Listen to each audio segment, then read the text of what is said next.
사무엘하 12장 7절로 15절까지의 말씀 함께 읽겠습니다. 나단이 다윗에게 이르되 당신이 그 사람이라.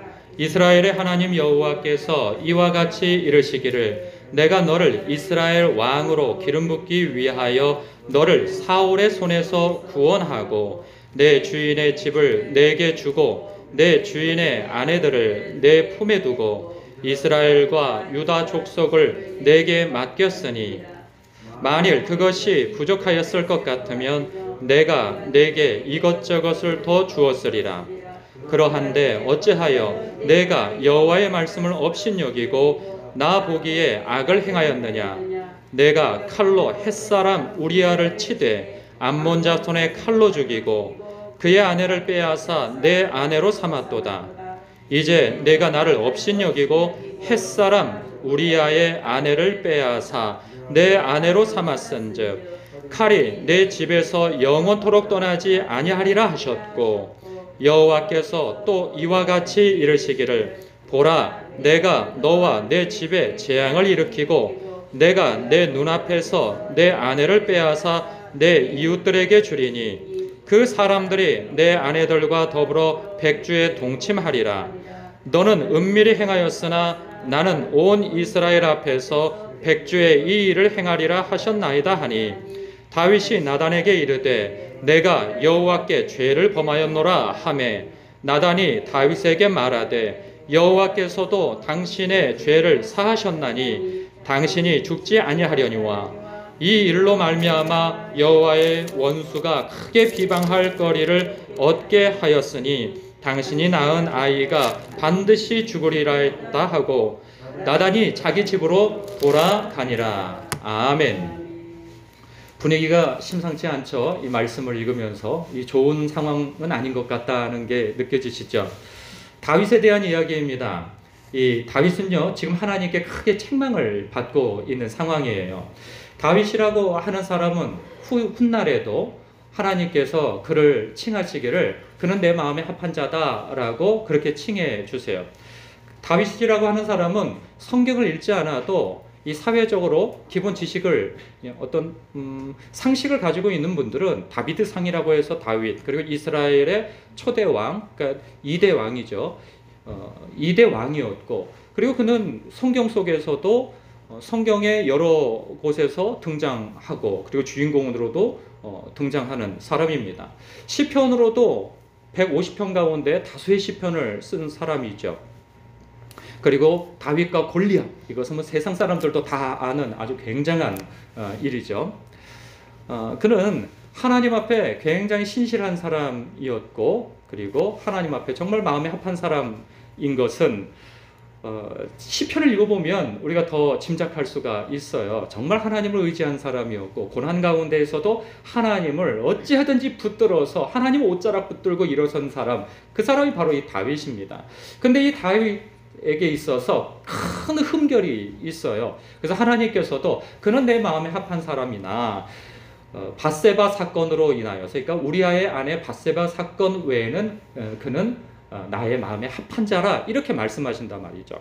근데 이 밧세바 사건이 어떤 사건인지 성경을 좀 읽으신 분들은 상식적으로 다 알고 계시죠. 그러나 그 상식에 아직 미치지 못하신 분들을 위해서 좀 언급하자면 다윗은요 지금 이때에는 그의 인생에 있어서 최절정기입니다. 그러니까 지금 그가 나서서 안 되는 일이 없고 그리고 그는 지금 한 나라의 왕이 됐어요. 불과 몇 년 전까지만 해도 도적대 두목으로 도망 다니던 사람이었어요. 왕의 눈을 피해서 도망 다니던 사람이에요. 그러나 결국은 하나님께서 그의 어린 시절에 기름 부어주신 그 약속을 이행해 주셔서 결국은 천신만고 끝에 왕이 되어집니다. 보면 사무엘서를 읽다 보면은 야 이거는 정말 다윗이 한 일이 아니다라고 생각되어질 만큼 하나님께서 다윗에게 요리조리 상황을 다 꿰어 맞춰가지고 다윗에게 그냥 그 나라를 통째로 주신 사건이란 말이에요. 그러니 그로서는 하나님께서 얼마나 위대하신 하나님이시며 크신 하나님이시며 그리고 그 하나님께서 결국은 약속을 지키시는 하나님이시구나 하는 그 하나님을 향한 큰 사랑이 있는 사람이에요. 그런데 놀랍게도요, 그렇게 큰 은혜를 받은 그가 단번에 넘어져 버려요. 그건 그가 언제 넘어지느냐? 이제 전쟁의 때가 되어져서 우기가 지나고 농사도 어느 정도 짓고 이제 전쟁 나가도 될 때가 있어요. 농경시대이니까 농사 짓지 않고 그냥 나가서 싸움만 하면 안 되잖아요. 그래서 이제 전쟁에 나갈 그 타이밍에 왕이 나가야 되는데 그가 그동안 한 일들이 많았어요. 그가 늘 전면에 나서서 앞장서서 싸웠기 때문에 늘 승리했거든요. 이제는 시스템이 다 구축되어져 있어서 아주 유능한 군대 장관도 있고 장수들도 있어서 굳이 자기가 나서지 않아도 그냥 명령만 하여도 그들이 자기 마음처럼 나가서 수족처럼 싸워서 이긴단 말이에요. 그런 상황인지라 굳이 그가 나설 필요가 없는 전쟁이었죠. 그날 좀 낮잠 좀 늦게까지 자다가 저녁 무렵에 일어났는데 이 저녁 무렵에 그 노을에 비친 한 여인이 목욕하는 모습에 욕망이 일어나서 그 여인을 불러들여서 잠자리를 함께 했단 말이죠. 근데 그 여인이 누구의 아내인지 그는 알고 있었어요. 그 옆에 신하가 이야기해 줬거든요.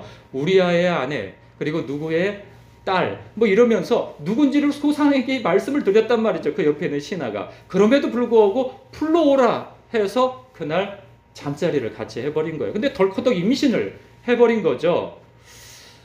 아이, 큰일 났어요. 그런데 그 누구의 아내 했을 때 우리아라고 하는 사람은 그 사람에게 아주 충복인 장수란 말이죠. 나가서 전쟁터에서 왕의 이름으로 왕을 위하여서 목숨 걸고 싸우는 장수란 말이에요. 유능한 장수예요. 근데 그 장수의 아내를 범했는데 덜커덕 임신을 해버렸네요. 임신의 소식을 들으니까 그 남편을 불러들인 거예요. 전쟁터에서 불러들여가지고 이리저리 이야기를 좀 나누고 집으로 돌려보내면 그날 밤 잠자리를 같이 할 것이니 이것이 덮여질 것이다, 자신의 죄가. 그런데 이게 웬걸, 그 사람은 너무나도 충성스럽고 신실한 사람이네요. 내가 왕의 이름과 내 어떤 요압 장군의 그러한 이름을 걸고 내가 그러한 죄를 범하지 않겠노라. 왜 다른 병사들이 다 전쟁터에 나가서 목숨 걸고 싸우고 있는데 제가 전령으로 와서 지금 아내와 함께 동침을 할 수 없습니다 하고 굉장히 기특한 말을 해요. 그런데 평소 같으면 기특한 말인데 그때에는 왕이 답답한 사람인 거예요. 아니, 같이 잠을 자야 자신의 죄가 덮어질 것인데, 아니 그냥 와버렸으니, 잠을 안 자고 그냥 와버렸으니 이거 어떡합니까? 그래서 또 한 번 그를 술 취하게 하고 또 한 번 들여보내려고 했는데 가질 않아요. 그래서 안 되겠다 싶어서 그의 손에 그를 죽이라고 하는 살인 교사 이 명령서를 요압 장군에게 보냅니다. 그러니까 자기 죽일 서한을 자기가 들고 가가지고 자기의 장수 상관에게 내민 거죠. 뭐 아무것도 몰라요, 우리아는. 그런데 그곳에서 편지를 딱 펼쳐보니까 왕의 명령이 이 우리아를 적진 깊숙이 집어넣어서 화살맞아 죽게 만들어라, 이런 기가 막힌 명령서를 가지고 간 거죠. 그러니까 얘는 아무것도 모르고 가서 아주 충성스럽게 싸우다가 요압 장군은 또 왕이 명령하니까 어쩔 수가 없던 거죠. 그래서 나가서 싸우는 척하다가 빨리 빠지고 명령은 이제 앞으로 보내서 결국은 화살 맞아 죽게 합니다. 그런데 그때 그 한 사람만 죽게 할 수가 없어요. 같이 여러 사람을 끼워 넣었어요. 그러니까 그 한 사람과 더불어서 다른 애매한 생명까지도 죽게 만든 것이죠. 그래서 그것을 왕에게 서한을 보내죠. 이래저래 해서 이렇게 해서 우리아가 전사하여 죽었습니다 라고. 그랬더니 됐다 거죠. 그리고 난 다음에 더 파렴치해요. 그 밧세바를 왕궁으로 불러들여서 아이도 낳고 그리고 결혼까지도 하고 자기 아내로 삼아버리죠. 그리고 아무 일 없이 한 1년여가 지납니다. 여러분 놀랍죠? 이 사람은 고난의 때, 어려운 때에도 하나님 앞에 범죄하지 않았어요. 그런데 그가 하나님 앞에 가장 은혜를 많이 받은 때에 넘어져 버립니다. 여러분, 우리도 그럴 수 있어요. 우리는 삶 속에 고난이 있고 어려움이 있으면 하나님을 간구하고 붙들고 하나님 옷자락 붙들고 일어서려고 몸부림을 칩니다. 아무 생각 없는 사람은 뭐 어려운 때나 좋은 때나 상관없이 하나님을 무시하고 살지만 하나님 앞에 신실하려고 하는 그러한 성도들은, 최소한 여러분들은 고난 가운데 어찌하든지 하나님을 붙들려고 애쓴단 말이죠. 이게 신앙의 기본이에요. 근데 문제는 신실한 사람들도 가장 위기의 때가 언제냐? 성공했을 때예요. 좀 나았을 때. 내가 이러죠. 내가 어려운 때에는 내가 요 자리에만 올라가면 좋겠다. 내가 어려운 때는 내가 이 정도 재산만 있으면 좋겠다. 내가 아직 어릴 때에는 내가 나이를 요만큼만 먹으면 좋겠다. 내가 자녀일 때에는 내가 부모가 되어줬으면 좋겠다. 뭐 하여간 그런 게 있어요. 그러니까 어떤 권위의 자리 혹은 좀 풍성함, 무엇인가 소망하는 그 자리가 있단 말이죠. 그 자리에 이르렀을 때 대부분 됐다 싶은 마음에 아니란 마음을 가지고 있다가 넘어지게 되어지는 빌미를 삼는단 말이죠. 그렇기 때문에 우리가 성경에서 섰다 하면 넘어질까 조심하라 하는 그 말씀도 우리가 꼭 받아야 합니다. 신앙에 있어서도 오랫동안 신앙생활하고 성경 좀 읽었다 하는 사람, 기도 좀 했다고 하는, 그래서 어느 정도 체험이 있다고 하는 사람, 그리고 직분이 어느 정도 있다고 하는 그때가 넘어질까 조심할 만한 때라는 거죠. 다윗은 아무런 이상한 조짐이 없었어요. 그에게 1년, 2년이 지나도 하나님께 어떤 메시지, 내 이놈! 뭐 그런 것도 없었어요. 그는 여느 때와 같이 제사를 드렸어요. 우리 식대로 하면 주일도 지키고 예배도 드리고 다 했어요.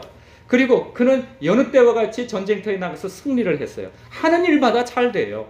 그런 못된 짓을 하면은 하는 일이라도 좀 잘 안 되고, 그리고 누가 나서서 그건 아닙니다 라고 얘기라도 해주면은 아차 하는 생각이라도 들 텐데 그런 게 전혀 없는 거예요. 하는 일도 잘 돼.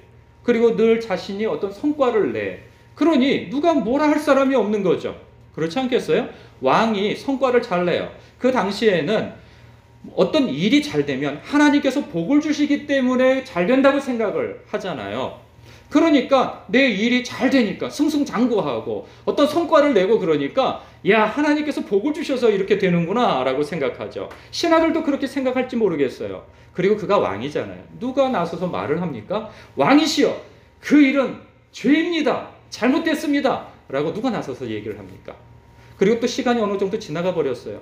왕조차도 그 일에 대해서는 이제 까맣게 잊어버리고 있는 거죠. 왜냐하면 별 대수롭지 않게 생각을 하니까. 그럴 때가 있어요. 여러분, 그 사람은, 그 다윗은 아마도 내가 왕이니까 그럴 수 있지 라고 생각할지 모르겠어요. 왜냐하면 여느 나라 왕들은 그렇게 행하거든요. 왜냐하면 그 시대에는 왕이 곧 신과 방불한 존재란 말이죠. 나라든 백성이든 왕의 소유예요. 그러니 자기가 마음 먹어서 그렇게 하면 그렇게 해도 되는 거예요. 물론 뒤에서 수근수근거리기야 하겠죠. 그러나 누가 나서서 왕이 잘못됐다고 얘기를 하겠습니까? 그러니까 그럴 수 있는 거예요. 그리고 내가 이만큼 나라에 기여를 했다면 내가 이런 권리가 있지라고 생각도 하는 거죠. 그는 그것에 대해서 어쩌면 로맨스라고 생각했을지도 모르겠어요. 이 정도 로맨스는 왕에게 허락되어지는 거지라고 생각할지 모르겠어요. 그러나 그는 크게 벗어난 게 있어요. 뭐냐면 그는 여느 나라의 왕 같은 존재가 아니거든요. 여러분, 이스라엘의 왕은 여느 나라의 왕처럼 세움받은 왕이 아니에요. 다른 나라의 왕은 아까 말한 것처럼 나라도 자기 거고 백성도 자기 거예요. 다 네 것이 내 것이고 내 것이 내 것이에요. 그러나 이스라엘의 왕은 그렇지 않아요. 굉장한 권세를 하나님께서 허락하셨지만 그는 하나님의 대리 통치자로서의 왕인 거예요. 진짜 왕은 누구예요? 하나님이세요. 그래서 하나님의 말씀의 통치를 따르고 하나님의 성품에 합당한 통치를 해야 하는 거예요. 그렇기 때문에 오늘 읽은 말씀 속에서 그가 범죄한 것을 일컬어서 네가 나를 업신여겼다, 그렇게 말씀하시는 거예요. 네가 여호와의 말씀을 업신여기고 어겼다, 이렇게 말씀하시는 거죠. 그러니 그는 하나님의 말씀의 통치를 따라서 행해야 했던 사람인데 그가 자기의 장수의 아내를 취하고 살인 교사까지 행한 거예요. 그가 직접 손에 피를 묻히지 않았죠. 저것 좀 꺼주셔도 될 것 같은데.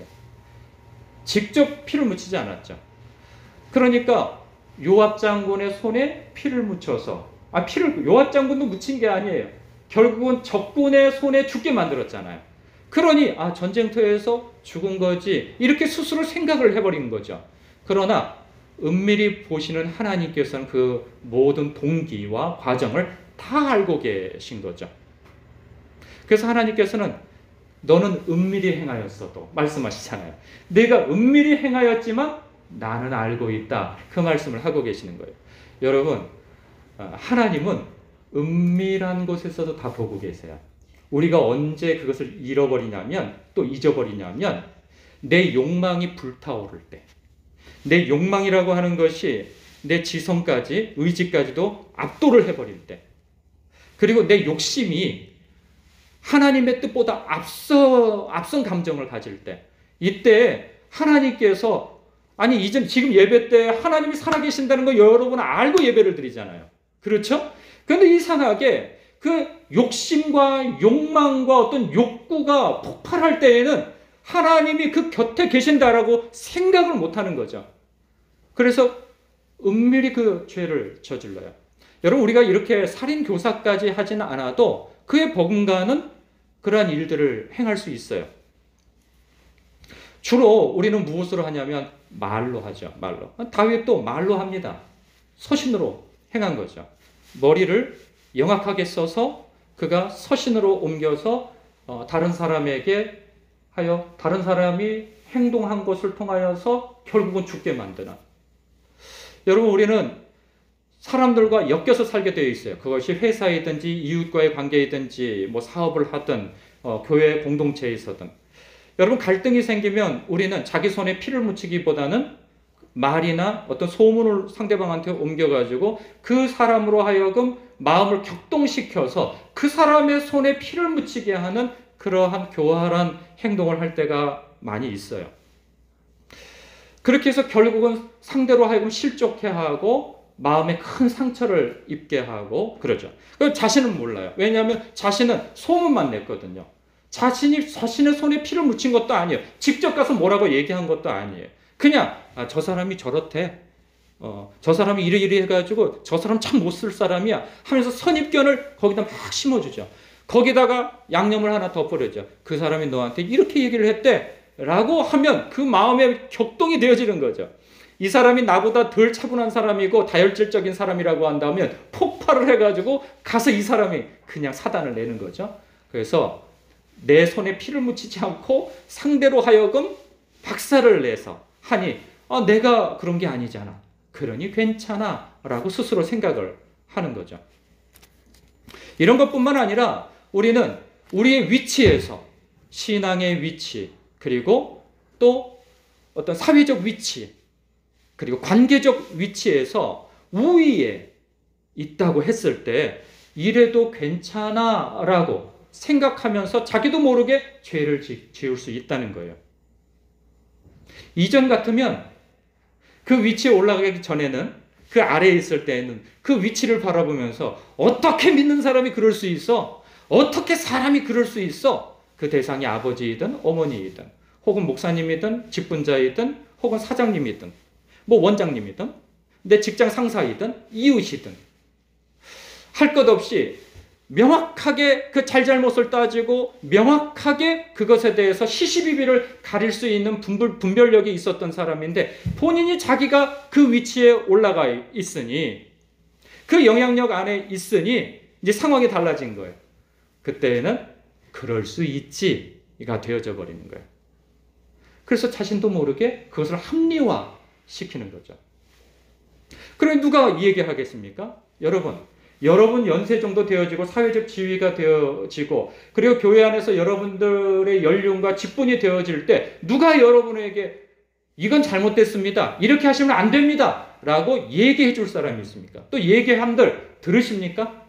그렇지 않아요. 듣지 않아요. 요만한 아이들도 안 듣더라고요. 어른이 얘기한다고 부모가 얘기한다고 듣지 않아요. 어른이고 애고 하고 간에 누구로부터 가르침 받는 걸 싫어해요. 다 내 생각이 있어요. 내 인생이라고 내 삶이라고 하는 그러한 그 성에 자기는 성주란 말이죠. 그런데 아니 자기 성이나 관리할 것이지 왜 남의 성에 와가지고 이래라 저래라 감나라 배추나라 대추나라 뭐 이러냐 이러는 거죠. 여기에 성의 성주는 나야. 그러니 건들지 마. 이런 태도가 나온단 말이에요. 누가 감히 다윗 왕에게 나서서 할 말을 하겠습니까? 그런데요, 다 잊혀지고 뭐 상황이 나쁜 일도 없어요. 그냥 평화로워요. 그러한 때에 하나님께서 이제 나서십니다. 그러면서 나단 선지자에게 말씀하시죠. 너 가서 다윗에게 이렇게 일러라. 이렇게 힌트를 주세요.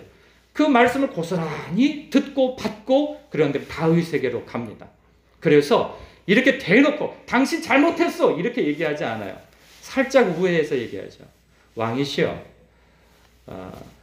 어느 마을에 부잣집이 있고 가난한 사람이 있습니다. 이 부잣집에게는 양도 많고 소도 많고 염소떼도 많고 해가 헤아릴 수 없는 많은 그러한 짐승들을 가지고 가축을 가지고 있습니다. 그런데 그 이웃집 사람은 아주 가난한 사람이에요. 그 가난한 사람은 그 없는 살림에 양 한 마리 사가지고 그 새끼 때부터 길러가지고 애지중지 그래서 마치 자기 딸처럼 기르는 하나밖에 없는 그런 사람이 있잖아요. 요즘에 그 뭐라 그러죠? 애완견 반려견으로 여기고 자기 가족처럼 여기는 사람이 있단 말이죠.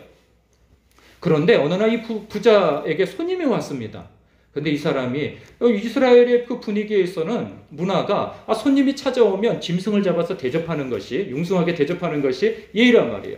그런데 이 대접은 해야 되겠는데 아무리 많아도 내 것을 주기는 아깝단 말이에요. 근데 쓱 보니까 저놈은 힘이 없어. 내가 가서 확 눌러가지고 윽박질 넣으면 그거 뺏어올 수 있을 것 같아. 그래서 확 한마디 하고 그걸 강탈해서 뺏어갖고 자기가 그걸 잡아서 손님을 대접했다는 거예요. 이쯤 얘기를 들으니까 다윗이 뭐라고 이런 나쁜 놈, 이 쳐죽일 놈이 다 있나?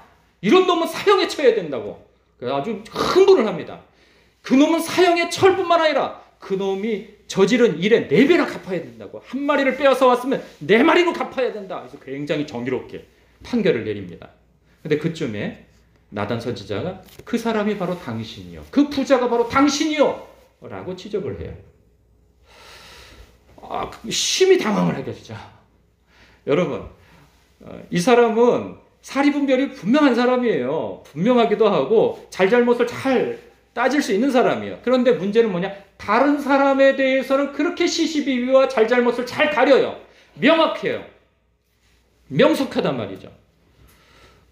그런데 자기 문제에 있어서는 흐릿해지는 게 사람이에요. 여러분이 다윗뿐만 아니라 우리 모두가 그럴 수 있다는 것을 아셔야 합니다.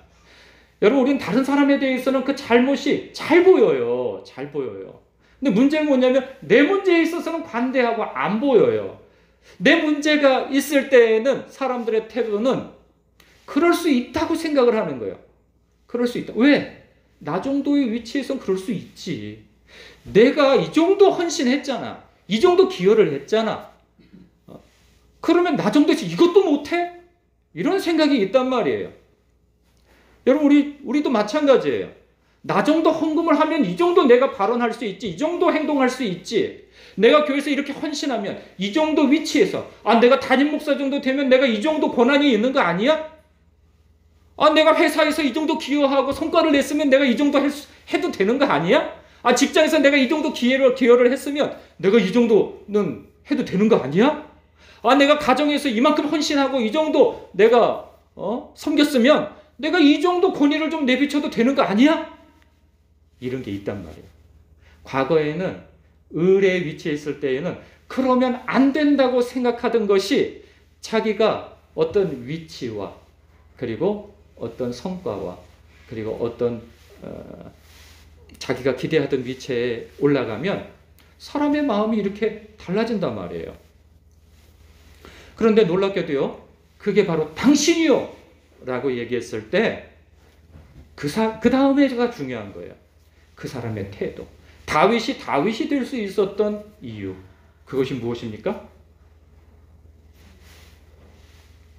그 앞에 엎드러진다는 거예요. 13절에 보니까요, 다윗이 나단에게 이르되 내가 여호와께 죄를 범하였노라. 아주 대조적인 사람이 있어요. 여러분 추우시면 다시 켜도 돼요. 대조적인 사람이 있어요. 누굴까요? 제가 자주 말씀드렸어요. 사울이죠. 그러니까 동시대 사람 사울을 보세요. 이 사울도요, 택함 받은 사람이에요. 기름 부음 받은 사람이고 하나님께서 왕으로 세운 사람이에요.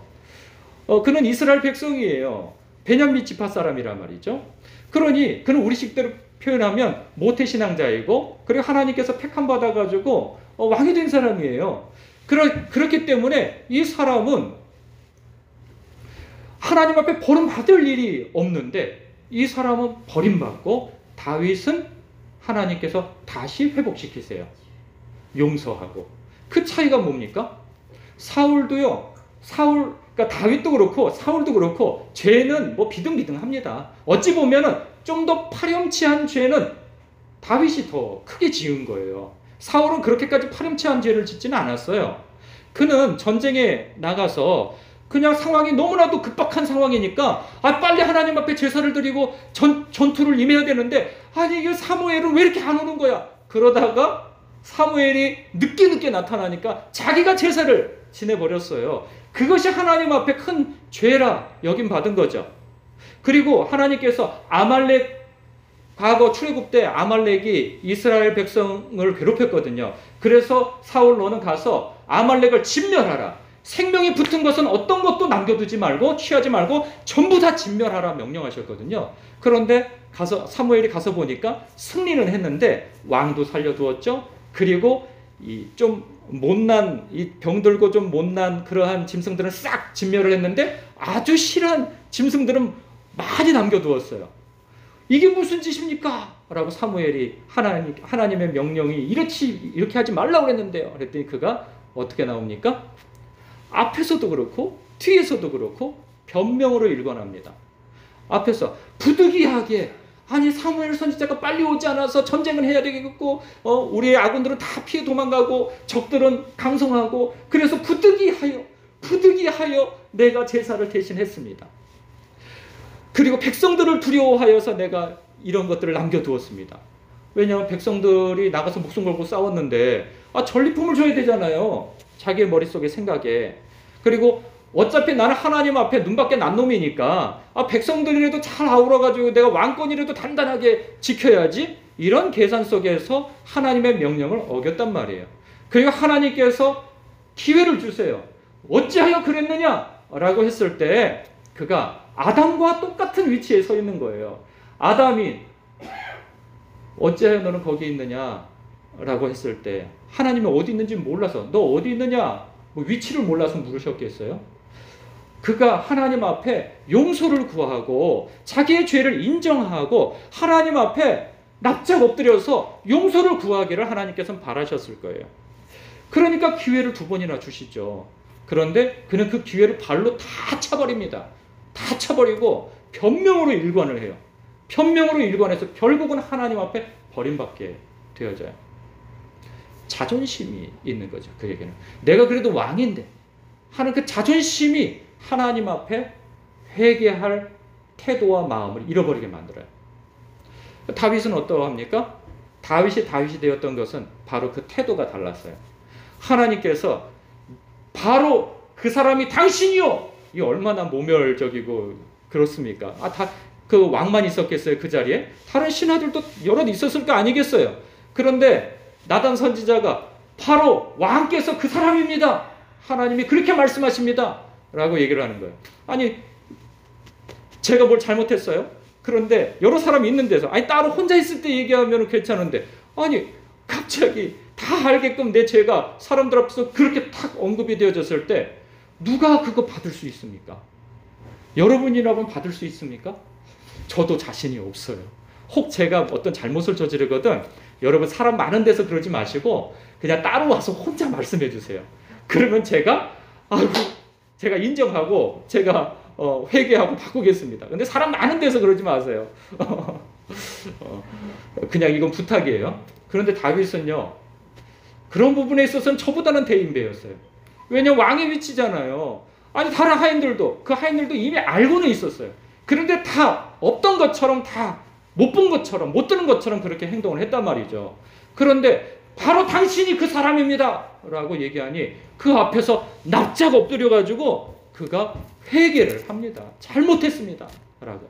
이전까지는 그가 이게 죄라고 생각지도 못했어요. 근데 놀라운 것은 하나님의 임재가 임하면, 여러분 만약에 다른 신하가 얘기했다고 보세요. 그 사람 사형이에요. 바로 저놈 끌어가서 교수형 혹은 뭐 사형에 처하라. 그런데 나단 선지자잖아요. 하나님의 특사예요. 그걸 알았죠. 그러니까 그날 하나님의 말씀, 하나님께서 임재하셨구나 라고 생각하니 그 앞에 납작 엎드리게 되어진 것이죠. 이거 외에는 내가 다른 기회가 없구나 라고 생각한 거예요. 근데 여러분, 우리가 이 성경 속에서 다윗을 만나니까 그러지, 보통 사람들은 이 상황에서도 사울의 행동이 나옵니다. 내가 부득이하여, 그러면서 그냥 그럴듯한 합리적인 이야기를 막 쏟아냅니다. 나단은 한마디 했는데 이 사울은 그냥 뭐 몇십 마디를 쏟아내요. 아, 됐다 하고 그냥 가버리시는 거죠. 근데 다윗은 그 자리에서 엎드려요. 그리고 회개합니다. 여러분,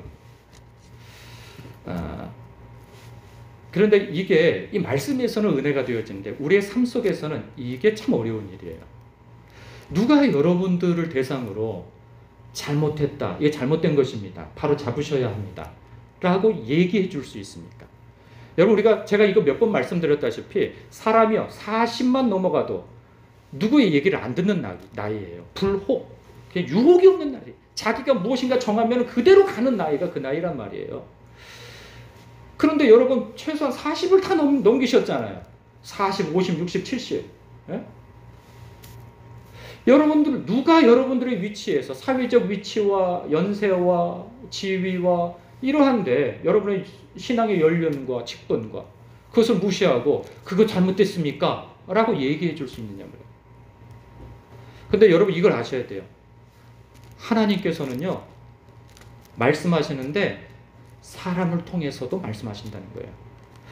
지금 나단을 통해서 말씀하시잖아요. 꿈속에서 말씀하시지 않으셨어요. 환상 가운데 나타나셔서 다윗에게 말씀하지 않으셨어요. 하나님의 사람을 통하여서 하나님께서 말씀하십니다. 우리는 하나님의 음성을 들을 여러 가지 채널이 있어요. 사람을 통해서, 영적인 사람을 통해서, 혹은 설교자를 통해서, 성경을 통하여서, 기도를 통하여서. 이도저도 다 듣는 귀가 막혀 있으면 하다못해 TV 보다가도 하나님의 음성을 들을 수가 있어요. 마치 나귀의 입을 열어서 말씀하시는 것처럼 TV를 통해서도 말씀하실 수 있단 말이죠. 여러분, 최근에 여러분에게 자꾸 반복되어지는 어떤 말이 있다면 그거 들으셔야 돼요. 하나님께서 말씀하고 계시는 거예요. 근데 누가 말하지 않는데도 자꾸 여러분 안에서 들려오는 그 무엇이, 이러면 안 되는데, 이러면 안 되는데, 그런데 자꾸 처음에는 안 되는데, 그 이전에는 그러면 안 되지, 더 거슬러 올라가면 그러면 안 되지 라고 했던 일인데 자기가 지금 그러면 안 되지를 자기가 하고 있어요. 그렇다고 한다면 여기에서 빨리 하나님 앞에 돌이키지 않으면 어떤 상황이 벌어지면 그럴 수도 있지, 이게 되어집니다. 그래서 1년이고 2년이고, 그렇다고 해서 일이 안 되거나 하나님께서 뭐 치시거나 그런 일도 없어요. 하는 일은 여전히 잘 돼요. 그런데 그 사람에게 하나님의 임재가 없어요. 왜냐하면 다윗도요 그 2년 3년 동안 예배 다 드렸어요. 제사 다 드리고 나가서 다 승리하고 뭐 안 되는 일 없이 다 잘 됐어요. 그러다가 어느 날 하나님께서 느닷없이 내 이놈 그러셨단 말이죠. 여기야 이제 너는 멈춰야 돼 라고 말씀하시는 거죠. 여러분, 여러분의 삶 속에서 말이나 생각이나 어떤 악한 습관이나 옛 생활로 다시 되돌아가는 거나 내 예배 생활에 있어서 이전과 다른 태도이나 그 모든 것에 있어서 하나님께서 무엇인가 말씀하고 계시다면 그 말씀 앞에 여러분 아차하는 마음을 가지셔야 돼요. 아차.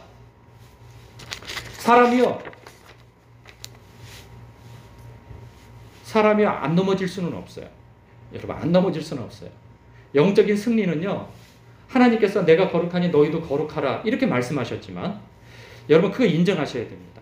신앙생활을 하면서 안 넘어지고 끝까지 거룩하게만 살아가면 얼마나 좋습니까? 그러나 이건 희망사항이에요. 우리의 삶 속에서는 넘어집니다. 반드시 넘어져요. 이걸 먼저 알고 시작하셔야 돼요. 나도 넘어진다. 나는 절대로 안 넘어져. 이런 사람이 제일 위험해요. 크게 넘어집니다. 넘어진다고 생각하셔야 돼요. 그래야 대처를 빨리 할 수 있어요. 내가 또 넘어졌구나. 하여서 하나님 앞에 하나님 잘못했습니다. 저를 바로잡게 도와주소서. 제가 너무 멀리 왔습니다. 주님 저를 도와주소서. 저도 요즘에 그런 게 있어요. 요즘에. 저는 이 집안에서만 자꾸 흥분이 자꾸 올라와요. 게이지가 막 올라와요. 저희 아버지가 그렇게 이렇게 좀 게이지가 많이 올라오셨었는데 저에게 그것이 나타나요. 요즘에 자꾸 흥분을 해요. 화를 내고 잔소리가 늘어나고. 그래서 이거 물론 아이들을 키워가면서 잔소리도 있고 훈계도 있고 훈육도 있지만 이거 내가 좀 정도를 넘어치는구나. 애들이 이제 성장하니까 자기 생각도 있고 무엇인가 말대꾸도 막 하고 그리고 아빠의 말에 잘 순종하지 않고 그러면 이게 이성은 이건 지금 시대가 달라졌어. 유교가 지배하던 그런 시대에 내 아버지가 내 할아버지가 나를 대한 것과는 지금은 달라. 그리고 나는 이제 목사이고 하나님의 말씀에 따라서 아이들을 양육해야 돼. 아이들을 뭐 분으로서 아이들을 양육하는 것이 아니고 하나님의 말씀으로 아이들을 격동케 하지 말고 하나님의 말씀으로 양육하라 하지 않았던가. 머리는 다 알아요. 그런데 현실에서는 이게 안 돼요. 잘. 이게 금방 마비가 되어져 버려요. 그래서 그냥 뻥 터져요. 오늘 아침에도 뻥 터졌어요. 그냥. 아주 빨리 좀 준비해야 되고 약속은 정해져 있는데 왜 이렇게 준비를 안 해? 내가 몇 번을 얘기해도 그냥 뻥 터져버렸어요. 그래서 그냥 한 번 터지면 그냥 막 걷잡을 수 없이 막 쏟아져 나오죠. 그러면 막 쏟아져 나올 때 머릿속에서 아차 이게 아닌데 근데 그냥 말은 또 막 포수처럼 쏟아져 나와요. 이건 작은 일일 수 있겠죠. 그러나 우리의 삶 속에서 이런 일들이 생겨난다. 여러분 저는 가끔 이런 생각을 해요. 저는요 이게 정당하다고 생각을 해요. 그러면서 그런데 만약에 CCTV를 하나 뭐라 그러죠? 집안에 CCTV가 있어서 종종 그런 뭐 오락프로가 있잖아요. 남의 집 생활을 갖다가 다 사방에 카메라를 해놓고 그걸 나중에 보여줘요. 그러면 자기가 이렇게 행동한 것에 대해서는 그래도 괜찮다고 생각했던 것이 자기가 객관적인 자리에 와가지고 자기의 모습을 딱 보잖아요. 그러면 깜짝 놀래요. 아니 내가 저래? 이런단 말이죠. 저도 가끔 그런 생각을 해요. 나의 모습을 찍어가지고 지금 내 생각에서는 이게 옳은데 이럴 수도 있는데 내가 막 이러고 있는 것을 딱 찍어가지고 여러분들한테 아마 딱 보여주면 아니면 같이 본다면 제가 민망하거나 아니면 나 혼자 봐도 이거 좀 이상하다 이거 그렇게 생각할 수 있게 되어지는 거죠. 그런데 여러분의 삶 속에서도 그런 것이 있단 말이에요. 자기만 몰라요. 하나님께서는 여러 경로를 통해서 말씀하세요. 그러면 여러분 그 말씀을 들으셔야 돼요. 안 들으시려고 작정하셨나 보네. 아무도 아멘을 하지. 저래도 아멘 하죠. 아멘. 네, 아멘. 저는 그렇게 해보겠습니다.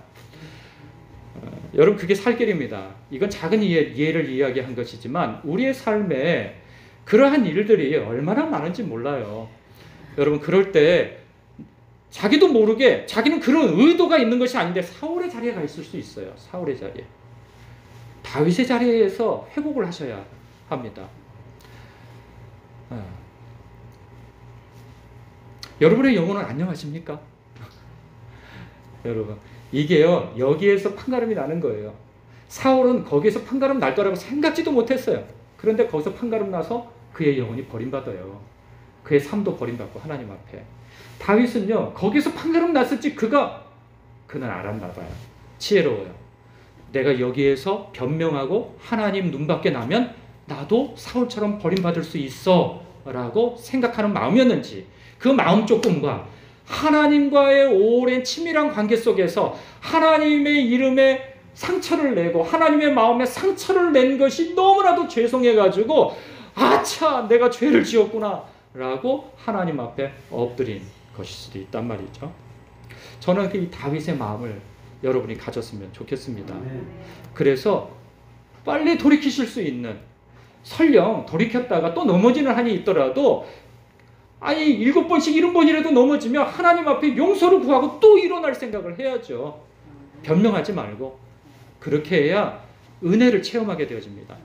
여러분 우리가 어려운 때 하나님 앞에 간구하여서 그것이 응답되어져서 얻는 기도 응답도 있고 하나님의 은혜 체험도 있지만 여러분 내가 죄를 하나님 앞에 용서받았을 때 오는 그 은혜도 굉장히 크단 말이에요. 하나님께서는 그때는 특별한 은혜를 부어주세요. 여러분 이렇게 해서 하나님 앞에 여러분의 영혼을 지켜나가시길 주님의 이름으로 축복합니다. 기도하겠습니다.